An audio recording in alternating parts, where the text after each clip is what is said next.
கார்த்திகை மாத சோமவாரங்களில் அனைத்து சிவன் கோவில்களிலும் சிவபெருமானுக்கு சங்கினால் அபிஷேகம் செய்யப்படும்.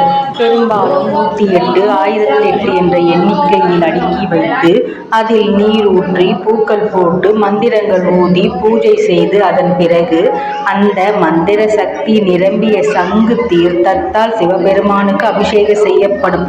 இப்படி செய்வதால் பாவங்கள் அனைத்தும் நீங்கி புண்ணியம் கிடைக்கும் என்றும் செல்வ வளம் பெருகும் என்பதும் ஐதீகம்.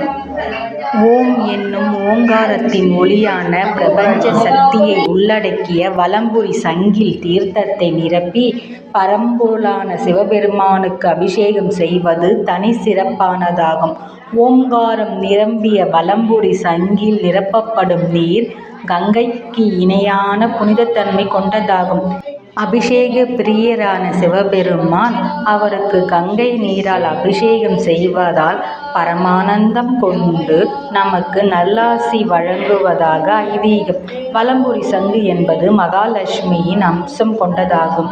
எனவே வலம்புரி சங்கில் சிவபெருமானுக்கு அபிஷேகம் செய்வதால் குறையாத செல்வ வளத்தை அருள்வார் என்பதும் நம்பிக்கை. கார்த்திகை மாதத்தில் சிவபெருமான் அக்னி பிழம்பாக இருப்பார். எனவே அவரை குளிர்விக்கும் பொருட்டே இந்த சங்கபிஷேகம் நடைபெறுகிறது. கார்த்திகை மாதத்தில் பௌர்ணமி திதியுடன் கார்த்திகை நட்சத்திரம் கூடும் நேரத்தில் திருக்கார்த்திகை திருநாளாக கொண்டாடப்படுகிறது. அன்றைய தினம் சிவபெருமான் அக்னி பிழம்பாக காட்சி தந்து அருள்வதாக ஐதீகம். இதன் காரணமாகவே ஆலயங்களிலும் வீடுகளிலும் தீபம் ஏற்றி வழிபடுகிறோம்.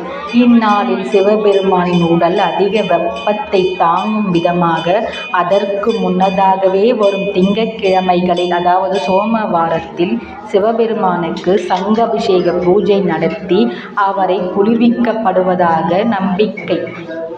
இவ்வாறு சிவ ஆலயங்கள் நடைபெறும் சங்க அபிஷேகத்தை பார்த்தால் நமது அனைத்து கஷ்டங்களும் விலகும். இந்த அபிஷேகத்தால் உலகத்தில் வெப்பம் தணிந்து குளிர்ச்சி ஏற்படும். தேவையான அளவிற்கு மழை பொழியும். சங்கு லட்சுமியின் அடையாளம். சங்கு அபிஷேகத்தை பார்ப்பவர்களுக்கு லட்சுமி தேவியின் அருள் கிடைக்கும் என்பதும் நம்பிக்கை.